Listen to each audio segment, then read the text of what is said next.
Welcome to TechVets, the podcast, a show dedicated to exploring the world of tech and cybersecurity through the eyes of industry leaders and ex-forces personnel. In this show, we're discussing digital poverty and whether cybersecurity and tech education should be added to the national curriculum. Joining me to discuss is a wide variety of people, but with one aim in common. First of all, Tech UK President Jacqueline de Rochas, CBE, Chris Ensor, who's National Cybersecurity Centre Deputy Director of Cyber Growth, Bethan Smith, who's Executive Head Teacher at Daintree School in Surrey, and TechVets James Murphy. So can I start by asking you to just introduce yourselves and tell the listeners who you are and what you do. And can we start with Jacqueline, please? Yes, hello, thank you for having me. My name's Jacqueline de Rochas, President of Tech UK, co-chair of the Institute of Coding, and I am a non-exec director on a number of PLC boards. And I suppose I would describe myself as more of a tapas girl than a full English, because I dip in and out of various jobs and roles. And I'm a passionate advocate for diversity and inclusion, specifically advocating for minority voices in the technology sector. And what does Tech UK do? What's its brief? So Tech UK is a trade body. It encompasses over 900 member companies across the UK, and we create conditions for the technology industry to thrive. So mostly my job is about poking the government in the eye and making sure that we get great conditions for the industry to become part of the economic recovery. Thank you. Chris, what about you? I'm Chris Ensor. I'm one of the Deputy Directors of the National Cybersecurity Centre. So that's part of GCHQ, set up in 2016 to make the UK a safe place to live and work online.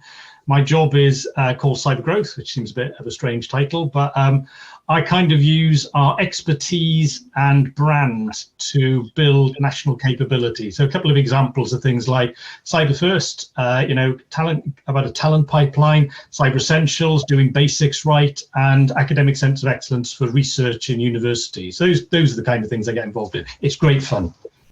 It does sound great fun. So it's more about, rather than keeping the country safe, it's finding the right people to keep the country safe. Is that it in a nutshell?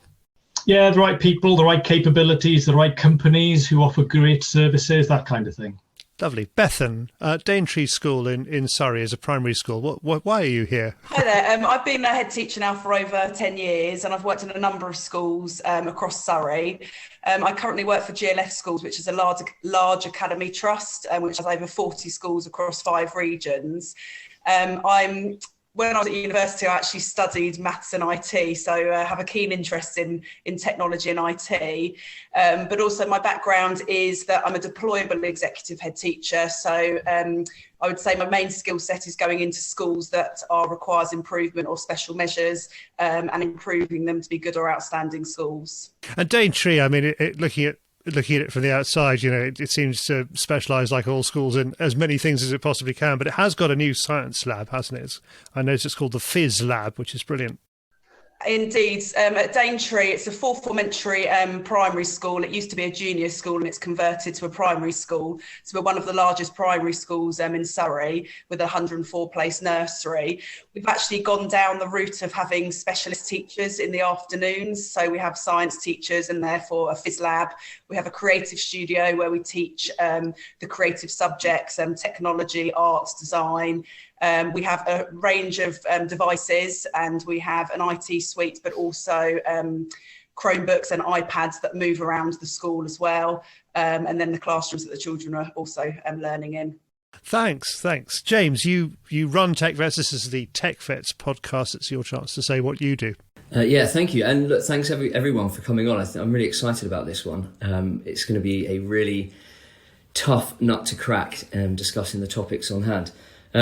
I think TechVets really sort of fits in with this conversation about getting more diverse talent into tech and cyber. And TechVets is exactly about that. It's about taking people from the military with their fantastic experience and skills that they develop, and then helping them to establish a career in cyber and technology, breaking through some of the barriers with, trying to articulate what they do on a CV and getting through the interview stage, trying to get into a role where actually people are already asking for 5 years experience in industry, which they haven't got, and being able to showcase what they do. So we're having a great deal of success, and I think having served for 2 decades myself and managed to get into cybersecurity, in cyber threat, I think I had a wonderful time in my first role when I left, and I think there's something really fantastic about technology in general that I think so many service leavers can really benefit from. Great, thank you, James. Now, let's talk about what we're here to talk about. Starting with you, Jacqueline, the question for Tech UK, it's about preparing and empowering people at the moment. How is Tech UK doing that? We can't answer this question without the context, and I think the pandemic has got to be a topic of conversation. And one of the long-lasting effects will be the way it has changed the world of work and also employment prospects. Particularly in the young people, actually. I understand, veterans as well and other minority voices, but almost 2/3 of people who've lost their jobs as a result of the pandemic are actually under the age of 25. And for this generation, I think there's a real risk that without coordinated action, and I'm listening to Bethan's introduction about the wonderful environment she's got in her school, but if we don't have that across the country, the economic impact of the pandemic is going to probably be more long-lasting than the health effects. And I think that's something to put on the table. And then when we looked at a nationwide poll of over 1,000 16 to 18-year-olds that we did at the Institute of Coding, more than half believe that the digital workforce lacks diversity. And in technology, that really matters, because if an algorithm is going to decide whether you get that place at university, that job interview, or that loan, we'd better make sure that that algorithm is built by diverse voices. Otherwise, we'll create a world that doesn't work for everyone. So I think, those two things really matter. They are two things. I mean, I think they're quite different, aren't they? One of your themes, which I've heard you talk about before, is democratization of technology, which I think that comes into your diversity agenda. As far as the pandemic's concerned, a lot of people have lost a lot of jobs, but tech is still a growth sector, isn't it? I mean, it's not as serious to say that lots and lots of tech jobs have gone. There's no hope for the youth of today in tech, is it? No, I mean, I would argue actually that technology skills probably give you the ultimate in portability, because every job is now a technology job. Because I think the stat is something like 90% of all jobs require a digital element to them. And so it's our opportunity now to drive that skills agenda into the school curriculum and to make it part of everyday life. And that's different from being socially able to play games and things like that. It's also about critical thinking, problem solving, and all of the other things that also machines can't do, empathy. And I think that's where the man and machine equation is going to be 1 + 1 = 11, I hope.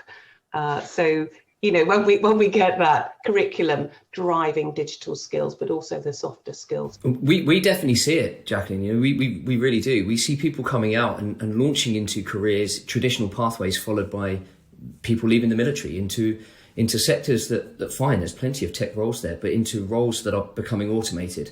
I had a chat the other day with someone. We were discussing the sort of things that people were doing when they left, and I remember people wanting to get into things like forklift driving and those sort of jobs. And I'm speaking to people now; they're automating those roles. They have robotics. They have stuff now that people, if they don't jump on this bandwagon, and people like us don't do more to help that, to really build that sort of digital skills early on in people's lives, then I think really that gap, the divide between those with and those without those skills, is really going to become an issue.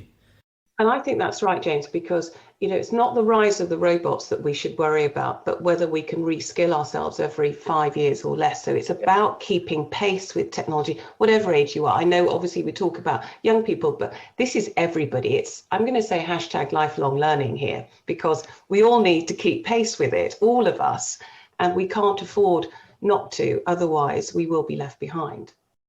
Chris, you were talking earlier about talent pathways. Are you hiring at the moment? And if you are, how are you hiring? Yeah, we continue to hire because ultimately we have a constant churn. It's not so much of a churn at the moment. So I run things like CyberFirst. So CyberFirst is both a bursary scheme and an apprenticeship scheme. So, for example, come September, we will be advertising for next year's incoming of apprentices into GCHQ doing cybersecurity. And the CyberFirst bursary scheme's now been running for 5 years. So this year we had about 125 graduates coming through. Next year we got about 250. So it's all been about thinking a lot further ahead than perhaps we used to. So rather than sticking up an advert and now and thinking, oh, I'm gonna I need some new people, you need to think 5 years time I need people. How do I prime that community so that the people who then apply are diverse? I mean, Jacqueline's quite right. Diversity is a big challenge. When we started the bursary scheme, we were largely getting white males applying for it in large numbers, and the ratio just on gender was about 3 applicants to 1 in terms of male to female, and we needed to change that. And we can't necessarily change it ourselves. We have to look at the whole education system. There's so many social challenges around how do you get more people interested in technology, and then B, get diversity in the people who are interested in technology. So we're having to work a lot harder to prime, if you like, the pipeline that will enable us to continue recruiting and recruit diversity. So yeah, we are still recruiting, definitely, and we need technologists. I mean, we need lots of different people with different skills, but the key thing for us is people who really understand not how to use technology, but how does technology work? So, anybody can put in bbc.co.uk in the browser, but how does the BBC website then appear on your screen? What are all the processes that happen between you typing that in and the website appearing? How does it work? That's the people we're looking for. I think I really loved that you mentioned that as well, Chris, because we have so many people as well that we see, they look at a 5-day sort of boot camp course and they look at sort of quick ways into cybersecurity. And I think the key fundamental underlying all of that is that we need to be really generating technologists, people that are passionate about technology, understand how it works, and then as they develop those skills will become really capable of defending systems, protecting systems in cybersecurity. But the technology aspect, I think understanding the fundamentals and really starting to give as many people the ability to learn fundamental technology skills is absolutely essential. The curriculum, obviously coding came in a few years ago, and before that the curriculum didn't offer any form of technical IT. It was learning the basics, for example, the use of PowerPoint and Word. Well, we've moved away from that now, and coding's obviously been introduced, but beyond that, the curriculum doesn't allow or doesn't teach the children, definitely at primary level, to learn those skills. And I would say the children that have those skills are ones that are self-taught at home or who have parents that are interested in technology and understanding the different systems and structures. So I agree with that point. So Beth, then how do you, at the risk of making it sound like you're running a kind of sausage factory, how do you produce skilled 11-year-olds who are not stereotyped, who will be suitable employees for Chris in 10 years' time? Well, I think going back to Jacqueline's point earlier, the first thing is to have the correct resource in schools, because all of the schools vary with different contexts, different budgets, etc. I'm fortunate that I'm part of a large academy, so we have an IT team and we have a shared budget across the schools where we support one another where necessary. So in all the schools I've worked at, we've been very fortunate that we've been able to have the resources necessary. But in the first school that I worked in, there was 3 devices for the whole school. So, not even a ratio of 1 to 1 per class. So you're not able to teach the children the skills necessary without the correct resources. So that's point number 1. And then point number 2 for me is having the training in place. At the primary school, teachers are expected to teach every single subject and be experts in their field.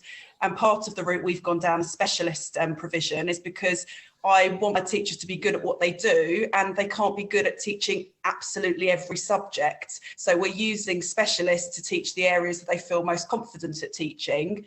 We have, for example, a GB athlete who works at Daintree, Jessie Knight, and she's started to do training for the teachers in physical education because that's where her skill set is. And for me personally, if you had somebody that had these fundamental skills and that had the knowledge and the passion that could come in and deliver some of that expert knowledge to the children, I think that would really make a difference. Unfortunately, budgets don't always allow it though. Yeah, I think we had a wonderful chat the other day, Bethan, about this, and you could dive into the weeds on this for weeks on end. But there is a real challenge. I have 2 kids myself, and I think I said to Bethan the other day, we're really lucky. We have the ability to be able to provide them what they need, the laptops they need, the Wi-Fi, the patience to help them learn stuff at home, and we support them at home.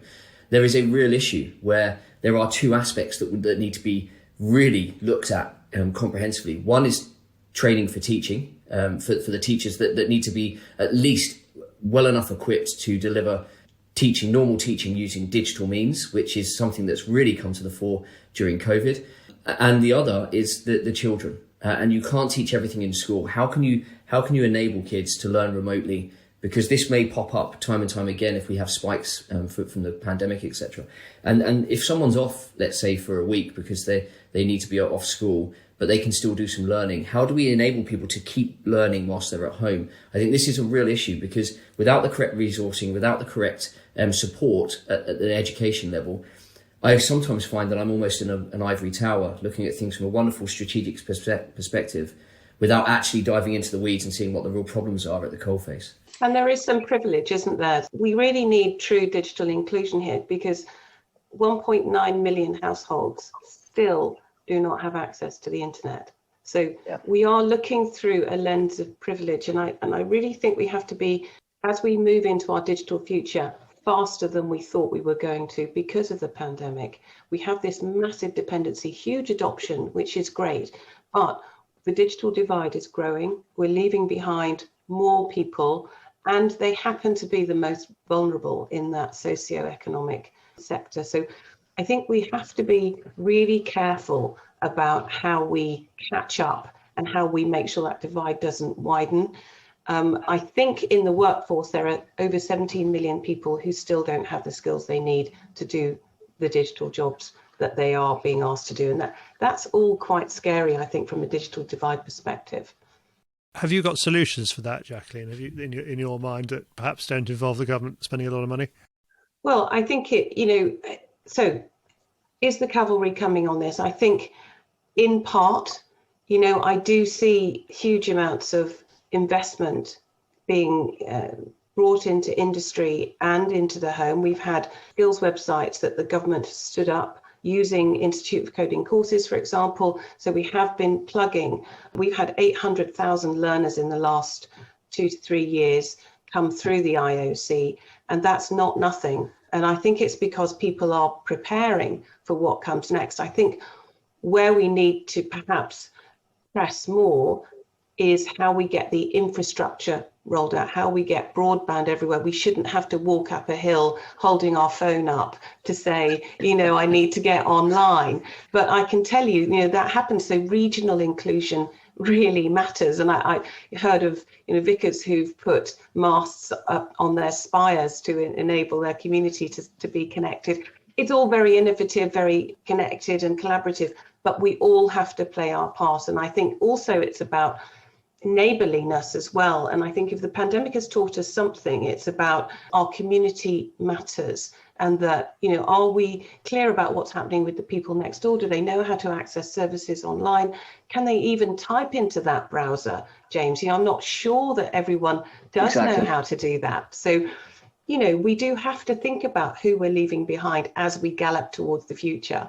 Yeah, I mean, I'm looking at this at the moment, the digital poverty aspect and how we can provide people basic digital skills. And it's not as easy. I mean, developing the training is the easiest part of it. And there's plenty of content out there that's almost there. But the real complications are first and foremost, understanding the user. I mean, we pretty much get that. And you could boil that down at a high level to people of working age and people that are not of working age, those, i.e. that need more digital skills to improve employability, and those that need just the ability to use everyday services for a better life, accessing universal credits, understanding how to use Gov UK, for example, online banking and shopping. So if you're old, an older person that's isolated at home, you can still get shopping to your door, for example, and you don't have to go out. And again, healthcare as well is remote, or can be remote now. But then the most difficult part of this whole process is you can get devices. Companies will donate money for devices. And again, that's easy. Once you get to the point of impact where you've got the devices in the hands of these individuals, how do you then manage that process going forward? And that is the biggest piece of work so far, because you need people that are volunteers, because it's very difficult to set up a whole workforce to do that. You need people that are able to manage individuals' use of that device. And it's got to start from absolute zero, lifting up the lid on that laptop and turning it on. But then you can get to the point where you're getting them to understand web pages, HTML, CSS, and things like that towards the end. But that initial bit is difficult. And how do you then also have that assurance around the devices, making sure that they're not being sold? If someone is in a difficult situation, are they going to sell that device for their own means? Is it just going to be broken? And how challenging is it if someone's got learning difficulties? On top of their potentially their issue with socio-economic background. So I think it's such a huge piece of work and so overly complex. James, I think it's a really interesting point, because the Department for Education provided devices for the children during the lockdown, which was fantastic. But actually what we found is exactly what you've said, that they either didn't have access to internet, so we were either having to phone providers who were offering free internet during the period, or we were providing dongles. But even when they did have the access to the internet, like you said, they didn't know how to turn the device on, they didn't know how to connect to the internet.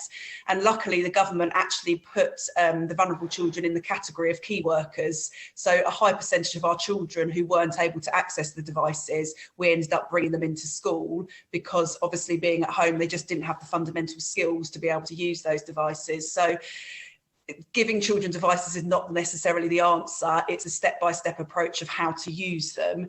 And even if you offer parenting classes, unfortunately, it's often the hard to reach parents that need to attend classes and therefore are reluctant to attend them. So it's thinking of an innovative way to try and engage those parents, to give them the skills and training they need so they can use those devices. Are you able to use the voluntary sector, or are you able to use volunteers at all, Bethan, to as James says, or are you kind of hidebound by the national curriculum and you just can't move? No, so we actually, during the pandemic, I've got a number of, we have an inclusion team at school who work with our most vulnerable families, and actually they were doing phone consultations and step-by-step guides of how to turn the computer on, how to launch the computer, etc., so the children could get on it. We can absolutely, as long as we have all the correct DBS checks and things in place, we can absolutely use volunteers. And it's about communities working together to tap into that expertise, but also knowing what's available in the local community, because I don't necessarily think it's promoted or publicised as much as it should be.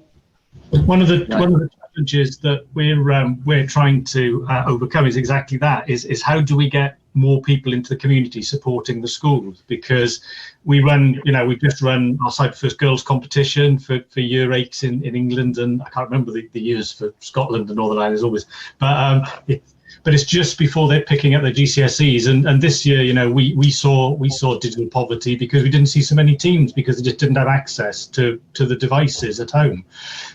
But even on a good year, even if we weren't in COVID, we only see about, 20% of schools in the UK taking part in entering teams. So how do we get more schools engaged? And we did great on media and sort of promoting it, but ultimately it needs boots on the ground, people to go into schools to help. So, and where do you look? Well, there's loads of companies around. Could companies support the schools around them? There's lots of government departments around the UK. Could they support? So we've been trying to build a partnership program under the Cyber First banner, and we've got about 140 organisations involved now. And the whole thing is that they don't pay us to be a member, but what we say to them is you need to support students, because I've got 900 odd bursary students, so I need them to support them and give them work placement and things. But I also want them to support the schools around them, and go out and do what they can. And that's their commitment to working with us, is that they go and help. And we're thinking of universities. How can we get universities to reach out more into the communities around them? So we've come up with something called Academic Centres of Excellence for Cybersecurity Education. So that's where a university is teaching great cybersecurity, but is also outreaching into the community. The trouble is there are still quite big areas where, schools aren't engaging. If you put a map up and you see where all the schools are, you see big blank areas, and that's the areas that we need to try and get into. But it's got to be a combination of online stuff, but it's also got to be a physical element to it as well, because people don't always have access to the internet. You've got to do it both ways. Yeah, I agree. We have the online aspect, and we've mastered that, to be perfectly honest, and TechVets has probably got an unrivaled community. It's great because it uses so many veterans who have already made that jump into tech or cyber, and some of them 20, 30 years worth of experience. And they all give back. They all provide fantastic advice free of charge, just because it's a strength of community and they like giving back. And that really works. But again, the aspect that we can't cover at the moment is what about those people that virtual, that online doesn't really work for them yet. And that boots on the ground is that sort of next step for us. But a community approach does work. I mean, it really does, because if you've got people who know what they're talking about, that are doing it for the right reason, and they're passionate about giving back, then it really does work. And we have people jump on and ask a question, and within seconds they've got someone giving them a great answer, really truthful answer, which gets through all of the myths, debunking all the rubbish that you hear, sets them on the right path where they're not believing some of the sales pitches and the snake oil vendors and the likes. You can get into cybersecurity, 70k average salary, and you can do it in 5 days with this bootcamp course. But what it does, it also sets them a really nice pathway where they understand the skills and the hard work that's needed and the technology that may be needed. And that's fine. That's fine. That works really well. It's now taking that template and trying to find a way of doing that physically, and taking it back a notch as well, where it's not talking about getting into network engineering, system admins, or maybe cybersecurity core disciplines. It's about how can we then empower people to access digital, to be able to do things like CMS management, administrative roles, as well as things like web design and digital marketing and various other things that will really enhance their employability. But how do you do that physically across the whole of UK with enough people that's going to make a difference? And you can only do that with a federated approach, where you have, like you say, these areas being supported by business, and actually Positive Transformation Group are doing exactly that. They are, and Dan Brown's done a wonderful, wonderful job there, is starting to corral volunteer philanthropic initiatives with commercial entities as well, to really start to make something happen. And that, I think that's probably the best approach. Chris, can I ask, you're talking a lot about students who are clearly heading for university and are going to be graduates. Are those the people you're interested in, or can you go as far as including apprenticeship? Yeah, when people apply for the Cyber First in September, when it's open, you can apply for two pathways. One is a bursary, one is an apprenticeship. So there are both ways. And I think, I always use medical analogies and the medical profession as an analogy, because, the problem with cybersecurity and technology to a lot of people is they just, it just doesn't, they see a doctor every day, but they don't see many technologists necessarily, or cybersecuritists, whatever you want to call them. So there's no real, I think sometimes there's no real feel for what a job looks like in that space. So for us, it's really about the different pathways in. So whether you're coming in as a paramedic, or just or as a specialist, or a GP, a practice nurse, they're all different pathways in. So there'll be some graduates. Yes, there'll be some people coming through because they've got experience from being out there, or just doing apprenticeships. But I think what we've not been very good at from cybersecurity perspective is showing people what the different pathways are, because not all of them are equal and not all of them get you to the same place. If I go on a first aid course, that's great, but I won't be a brain surgeon anytime soon. There's a long journey to be had there, and it's being able to map that out so people can kind of go, oh yeah, if I do these courses and if I do this, that'll get me to where I need to be. Jacqueline, you seem to be very much about this idea of expanding pathways, taking the STEM idea and turning it into STEAM. Is it fair to say that tech jobs come from too narrow a strand of students at the moment? Would you like to see it widened out? I think we definitely wall ourselves up behind 3-letter acronyms, which make us look a bit geeky in the tech sector. And, when you start, though, from that statement that every job is now a technology job, then every opportunity that anyone applies for will have a tech element to it. And my contention is that creates enormously wide pathways for everybody. I think my misery in tech comes from the fact that the lack of diversity in it. And it's probably, we don't look like the people that we want to encourage to join the sector. So we just need to be better at widening the narrative and the talk track around the types of people who could be successful in technology. And that's everybody. That's, girls and boys and women and men and everybody on all of the diversity spectrum, from neurodiversity, which is very much embraced in cyber, for example, right up to, gender. We've only got 17% of women in tech, and yet women hold up half the sky last time I looked. So, come on, we can do a lot better. And I think we just need to make sure that we advertise the role models that we've got in technology and broaden that appeal. It's not easy. We've been at it a while. But I am worried that, we're talking a lot about education now, and it still seems that the word apprentice is kind of slightly dirty compared to the word graduate. I mean, when you're talking about diversity, are you including the kind of, is there room for everybody in tech? Yes, absolutely. And can I just say, I just had a conversation with the Chancellor about apprenticeships and traineeships. And the reason we love that in tech is because we can get skills into the industry faster. You learn and you contribute faster than you would via a path at university. So I absolutely believe wholeheartedly that we can get people up and running. I mean, I'm on the board of a company called FDM Group, and we take in over 1,000 young people a year. We take in veterans specifically and women returners, and we skill them up between 12 and 16-week training courses, and then we put them onto client sites immediately. So we know absolutely that it works to have skills trained in a very short space of time, and they contribute really quickly to industry. Bethan, are you under pressure to send children down an academic pathway all the time, or are you allowed a sort of sense of diversity in achievement? I think historically there was the pressure of academic, because Ofsted was always graded by data and outcomes at the end of Key Stage 2. This has very much changed now, and it's about providing the culture capital and that breadth of experience for all children.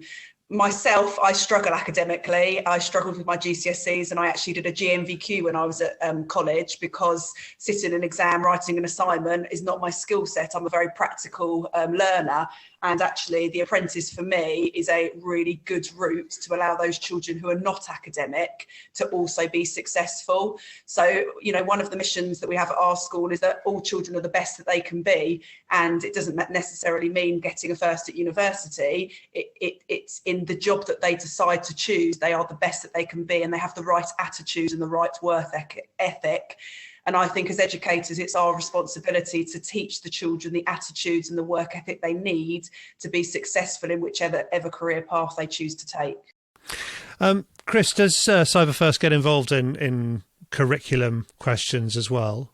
So we work with Department for Education. We are working with them at the moment. We're really very much extra curriculum. We're providing opportunities. So we provide courses, as well as the competition, we provide courses from 11 to 17-year-olds in terms of giving them a taste of what's it like to be, to be to be working in cybersecurity. What sort of skills do you need? All that kind of things. But it's very much extra curriculum at the moment. But we are, one of the things we have to consider is we can't do this forever. You can't do extra curriculum forever, and therefore, how do you embed that into the school system? And that's what we're having the conversation with DFE. But largely, the tools can actually be there. I think the challenge is often, if you look at things like GCSE and A-level in computer science, only about 60% of schools offer computer science at GCSE, and then it falls to about 20% or 25%, I think, at A-level. So that's already throttling back the kind of technology teaching. And then there's something around, for me, that I don't think we all agree what digital skills are, because I think they go from just being able to turn on a computer and keeping it, and being able to use it, all the way through to inventing the next 7G technology. All of those are digital skills, but clearly they are very different. And again, come back to my medical analogy, medical skills are very different from first aid to brain surgery. And so being clear what we want from the education system and what we want it to deliver by default, if you like, in terms of what people have at whatever age, I don't think we've got clarity on it. And certainly the definitions of digital skills I see, sometimes I think we should be hitting higher than just being able to maybe program a milling machine or something like that. We need to be looking for people who will be inventing the next technology that we'll all rely on. As well as people just being able to use computers properly. All that needs to be catered for. Just to add to that, I know we're talking about apprenticeships and traineeships and getting skills into the system fast, but there is also, I wouldn't want to say that universities are not important either, though, because as we've seen through the pandemic, we've had massive boost in vaccine progression through the research labs and the amazing work ethics and working practices of PhDs and so on. So what I'm saying is I think we absolutely need to widen pathways, and apprenticeships and traineeships are important, but we also need the longer term university research. Totally agree, because we don't just want diverse talent, we also need to use diverse methods in order to bring diverse talent in. And this is no different than when you want to attract someone into an industry. We need to move away from just using the traditional interview method, the traditional CV, and the traditional job descriptions, and start focusing on how we can really start to enthuse people to really love tech. It may be that they want to come in and defend the UK's national infrastructure, but it may be that they want to create something beautiful that society can really benefit from. And there's everything in between and beyond that, as Chris said. I think the changes now that we're going to make, where we're going to have a bit more emphasis on things like space technology. Again, very, very exciting stuff, and that can include a far greater amount of people, with all the supporting roles being involved in that as well. But I think it has to be a diverse approach, because there is no one size fits all, and everyone's mind works differently, and everyone will take to tech for different reasons. But James, we've only really got the school system to produce the students, the kids, to the people to staff this. So how do you improve the school system to get what you want? Yeah, I suppose that's particularly difficult, but I mean, I'll certainly bring Beth in on this one. But there needs to be a really joined up approach. There has to be support from government. It has to be support from industry. There has to be community entities that are able to outreach and support where needed. Things like volunteer teams in local areas that can help upskill people, run boot camp sessions, and like Chris said, the stuff that they do is fantastic. How can we get more support with more people being able to access that sort of stuff?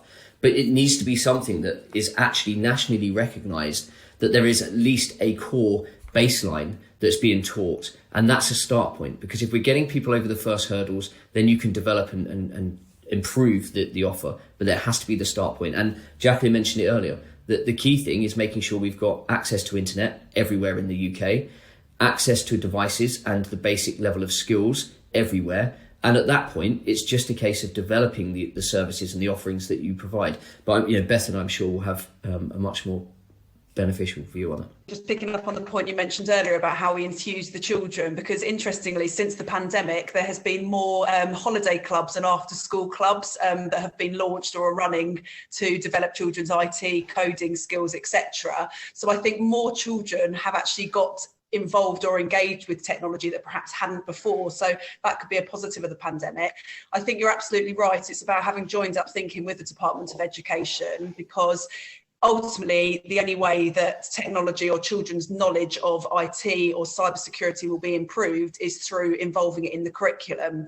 And I think it's about getting the balance right, because the national curriculum already is very, very cram-packed. It's actually, it's very, very full, and there's not enough time in the curriculum to teach the maths and English. And the government have said we need to do 2 hours of physical education each week. We now need to launch the religious education and the RSE curriculum, and teachers are really struggling to fit things into the curriculum. And as part of actually going back to Jacqueline's point, the catch-up COVID funding, we've actually increased our school day for some of our children, because it's the only way we can fit in the additional learning and additional lessons. So I think if it became part of the curriculum, which I think would be a good move forward, it needs to be thought about how it can be incorporated in other aspects of learning. And Jacqueline mentioned earlier the critical thinking and the problem solving, which is very much the way the maths curriculum has gone or is going with the maths mastery, and about having that depth of knowledge and that depth of understanding.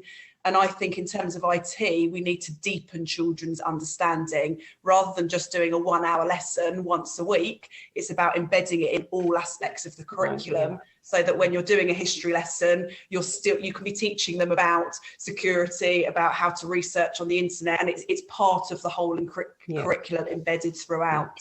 I think that's so important and really wonderful to hear. Actually, it's a way of learning versus the learning itself. And that's why Chris and I have been engaged with the Girl Guiding Association, for example.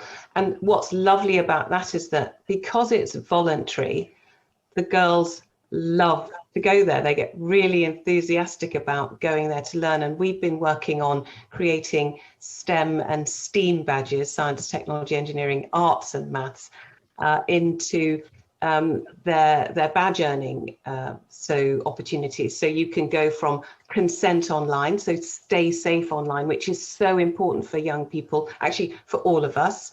The badges go right up to AI and robotics, with, of course, cyber security in between. So, we encourage a lot of our tech vendors to sponsor the badges in a particular niche area, so that we can put learning together for the girls. And of course, it's very inclusive, so it means it's done offline as well as online, because, shock, there is not Wi-Fi in every church hall across the country.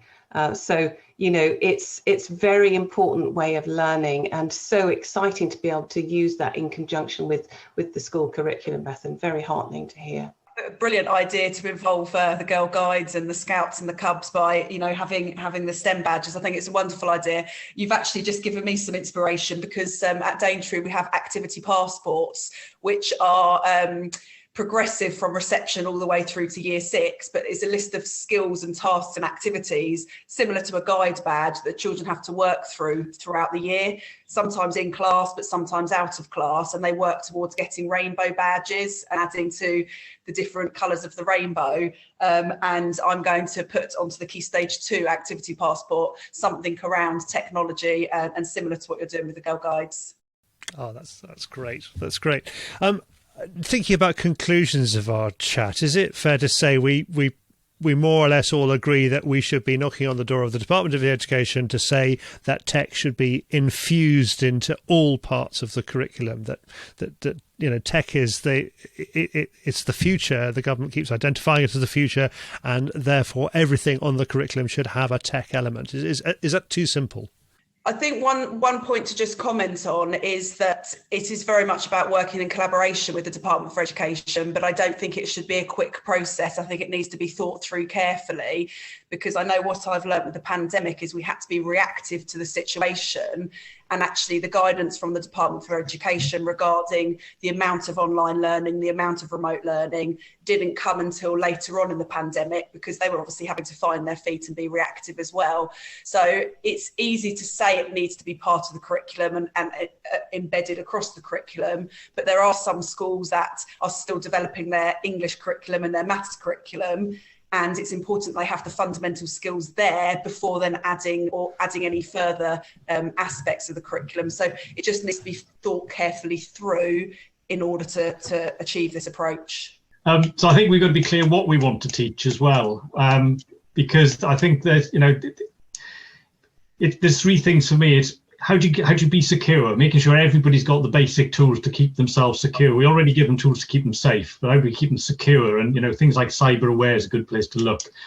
Thinking of a career in technology, how do we embed that so people think about it? And then finally, for those who are interested, and we want more to be interested, is starting to build the foundation. We do it in chemistry, we do it in maths, we do it in English.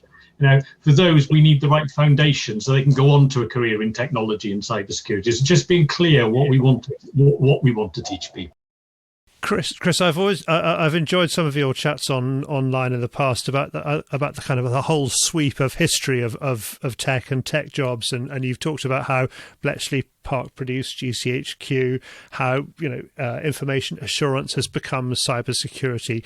Can you make a prediction, based on your experience of the industry, of where we will be on this subject in 5 years' time?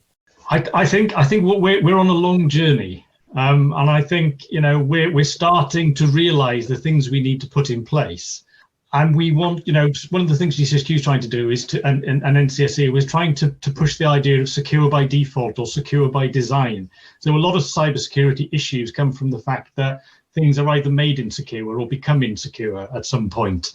And so how do we get rid of that to a large extent? How do we build in, root cause analysis, all that kind of stuff? But that all takes time.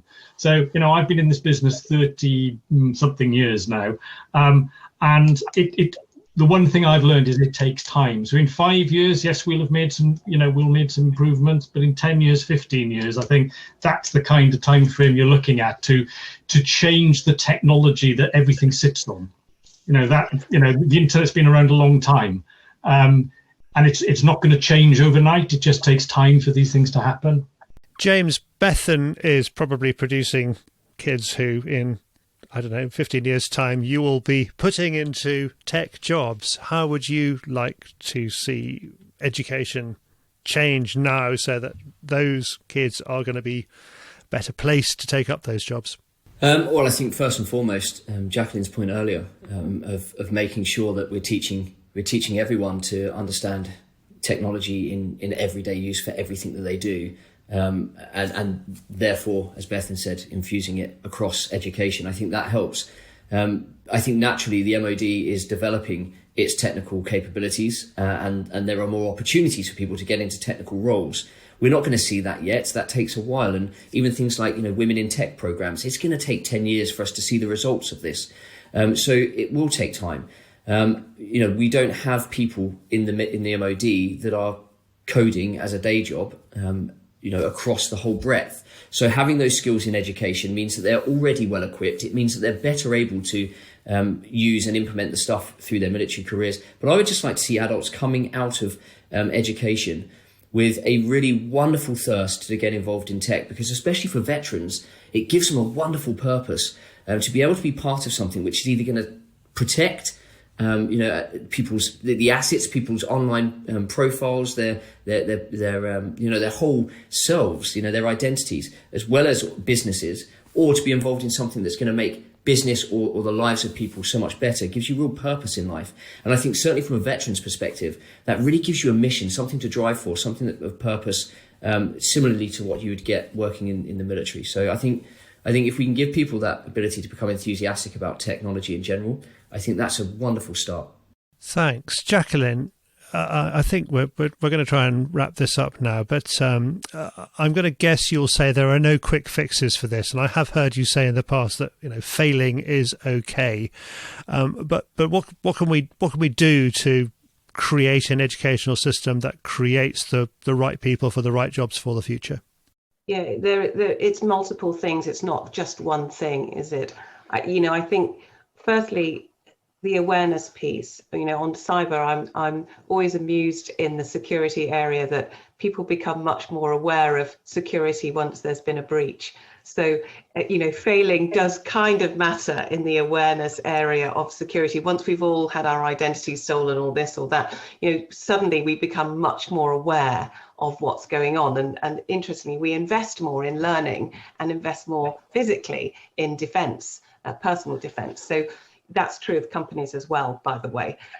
So I think it's really interesting that we will probably have to go through a lived experience.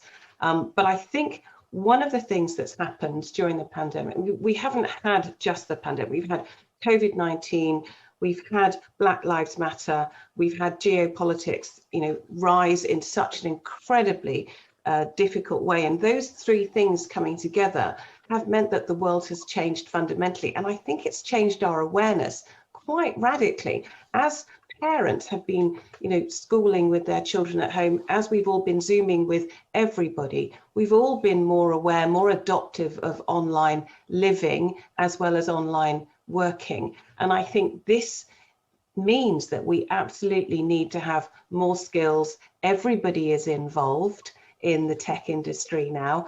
And I think that it means that, that's why at the Institute of Coding, we've had so many more learners want to understand how to do a little bit more and a little bit more. And I think what it will mean is that our learning modules will be more bite-sized, more accessible versus longer term and I'm going to say the word less academic, Beth, and I hope you won't explode at that. But I mean that in the sense that they're more absorbable into everyday life and living. And I think those building blocks that we all take personally will really matter. And as I said before, I think lifelong learning is one of the things that we all need to take away now, because we've all had to learn how to Zoom and Microsoft Teams and Google Hangout and all of that stuff.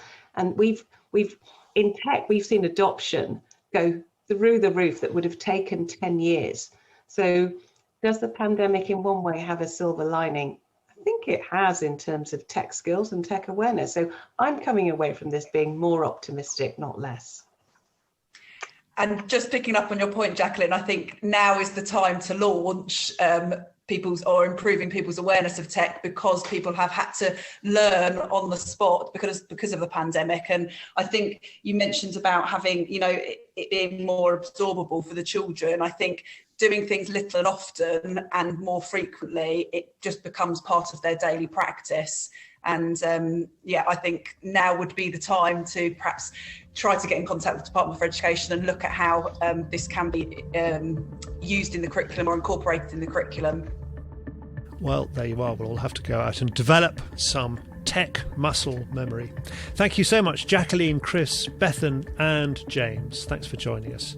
For our listeners, you can find out more about TechVets and how to become a member by visiting techvets.co or searching for TechVets on LinkedIn.